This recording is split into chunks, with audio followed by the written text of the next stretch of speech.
Well, time right now for your weekly tech update. Now, I'm sure when you hear them, this week's stories will make you feel like you're living in some kind of sci-fi movie era, which I'm sure we're pretty much close to, but our tech expert, Dennis Janssen van Rensburg, joins us this morning. Thanks for joining us, sir. Score prediction, by the way, for the World Cup? I'm hoping for a Croatian win. I don't think it's going to happen, but I'm hoping. Really? Scoreline? Let's say France 2-1. France 2-1. Okay, that's more where I'm siding to. But anyway, getting back to the tech news, Boston Dynamics, of course, came out and released that robot dog that everyone freaking out. Most of us freaking out. Some people very excited. But apparently, there's now a new pup, if you will, from MIT.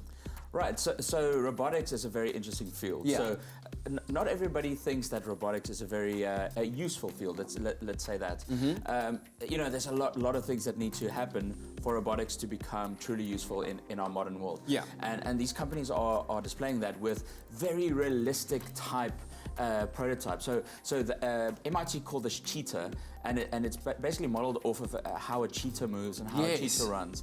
And it's very, very unique because unlike the Boston Dynamics robot, it doesn't have any eyes, so to speak. It doesn't have cameras to see where it's going. So how then does it navigate its way around without any eyes? Well, it does it all by touch. It's the first robot in the world that kind of navigates the world around it without seeing, without hearing, without any of those senses. It literally knows how to get around with touch. And look at that jump! Look at that jump! Oh wow, that's a slow motion of a jump. Yeah. Okay, that's incredible. That's kind of scary. Yeah.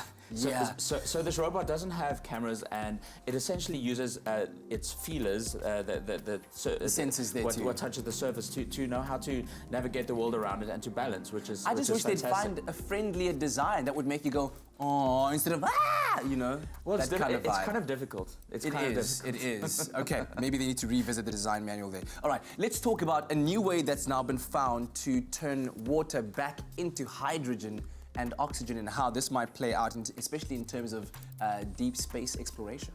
Right, so this is a new kind of avenue people are saying might lead us to exploring the stars. Okay. And, you know, it's always been easy to turn water into oxygen and hydrogen. I mean, it's the parts within the molecule, but to do it with energy efficiency has always kind of been something very difficult. And we've had to spend a lot of fuel and energy to actually split those molecules.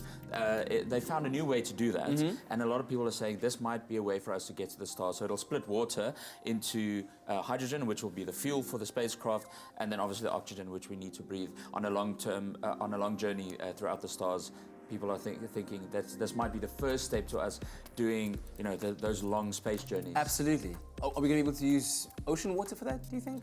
Well, getting the salt out is another process. Yeah. But why not? I think we should. Do you think it'll happen in our lifetime? Are we going to see this actually happening while we're still around? So the technology exists. People are asking, are we going to go to the stars in our generation? The problem is, from here to Alpha Centauri, with the current technology, it'll take us about 80,000 years at the speeds we're going. So there's this duality of, can we get there? But secondly, if we go there now, in a couple of thousand years' time, we'll have better techtechnology, and that spaceship will pass it. Exactly. Yeah. But is cryo freezing possible yet? No, that's science fiction. We're not there yet.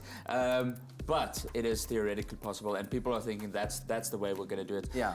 With the current technology, spending 80,000 years in space is probably not the best way to do it. If you're frozen for 80,000 years, it'll feel like a day, and then you wake up and then you're now at Centauri Duopolis. Thanks for joining us very much, man. Always appreciate your time and expertise. Let us know on social media which stories have captured your attention, perhaps blown your mind into deep space, and share them with us using #ExpressoShow.